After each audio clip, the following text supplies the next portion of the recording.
leveraged here. Ready? So for three.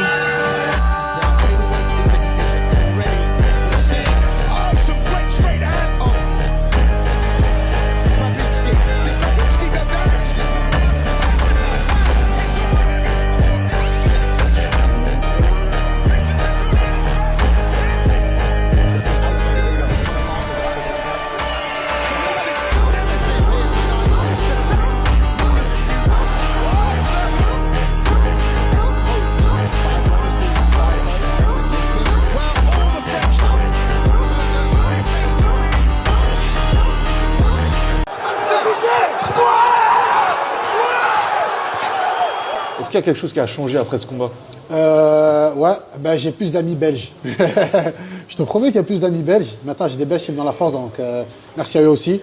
Ben, ça a changé, pas ma vie, mais ça a montré qui j'étais parce que je revenais de la défaite. Donc, ils m'ont mis un mec qui avait 8-0, il était chaud, il devait aller à l'UFC. J'ai bien écouté, j'accepte. Moi, je suis un mec qui relève les défis, donc je relève le défi. Et j'ai fait mon travail, ça a bien marché.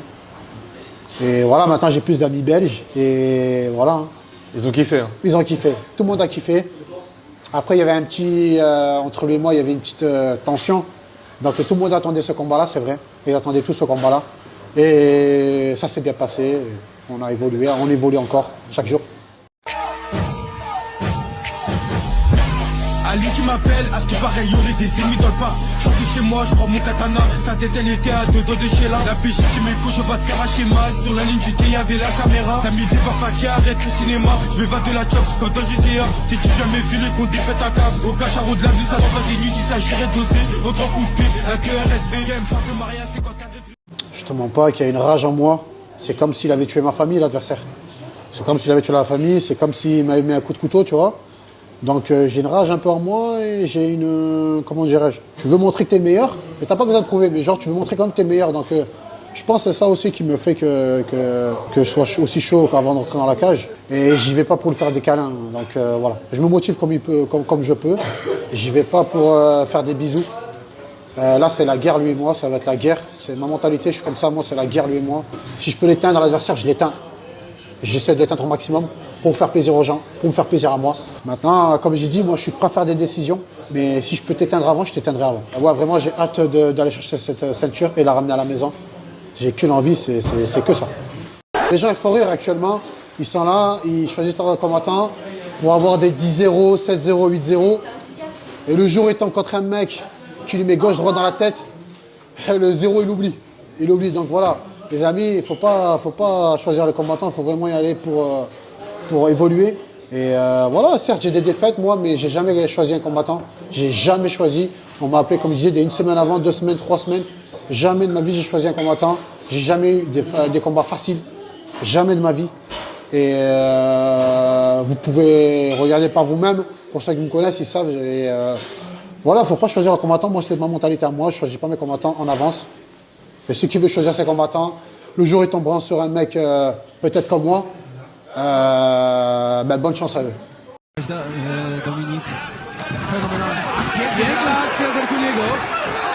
Zaręczony jest Alan Vandermerk. Buldożer idzie zburzyć plany na kolejnego zeszłego. Zrobił to! Naim Zerkuni! Nieprzytomny! Runął na ziemię Alan Vandermerk. Ciężki knockout, leży teraz nieprzytomny. Ależ ma moc, ależ ma potę. Ça remplit pas le frigo, l'UFC, c'est bien l'UFC, mais ça remplit pas le frigo, tu vois. Je m'arrache le cerveau, le corps, je me tue pour aller à l'UFC ou dans le contender se prendre 6+6 ou 10+10. Jamais de la vie, tu vois. C'est un manque de respect. Après, je sais que l'UFC, c'est le number one, tu vois. Quand tu augmentes dans tes combats, tu augmentes et tout. T'es bien payé, bien sûr, mais faut en faire des combats avant d'être bien payé, tu vois. On a besoin de se nourrir, la vie elle est dure aujourd'hui. Nourrir soi-même, sa famille, d'aller mettre des pains d'essence, d'acheter des voitures, tu vois, de manger, de se faire plaisir, tu vois. Rien que ça, c'est cher, la vie, elle est chère, elle est dure. Et moi, par exemple, Salah, il me régale, il a raison. Salah, il est au cas il a besoin de nourrir sa famille, de se faire plaisir. Donc, ça remplit pas le frigo, l'UFC, c'est bien l'UFC, mais ça remplit pas le frigo, tu vois. Que souvent, les fans, en fait, ils projettent leur envie, mais ils prennent pas en compte la vie du combattant, en fait. Ils se disent, ah, j'ai envie de le voir à l'UFC, mais on a tous envie. C'est fou, en vrai, que l'UFC, ça soit l'organisation qui génère le plus d'argent et qui paye aussi mal. Enfin, après, comme on a dit, si t'es dans le top 10 aussi, tu peux gagner très, très bien ta vie, mais Il faut y aller dans le top 10. T'as vu les monstres qu'il y a. Tu vas à l'UFC, tu fais 2 combats, tu perds. Imagine, tu perds. Hein. Les gars, tu prends 6 000 ou 7 000 $, ils t'enlèvent des impôts, tu donnes 10% à ton manager, tu donnes 10% à truc, il te reste combien? 3 000 €. Il n'y a plus très bête. Mais...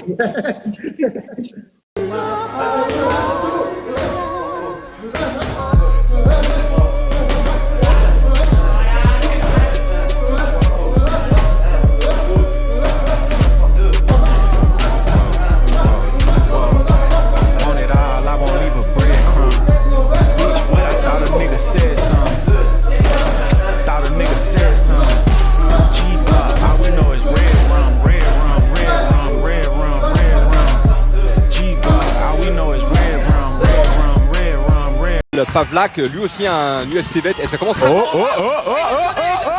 ça passe, ça rentre. Il a tout pris dans la tête, Fabinski. Ça rentre encore. Il va le faire,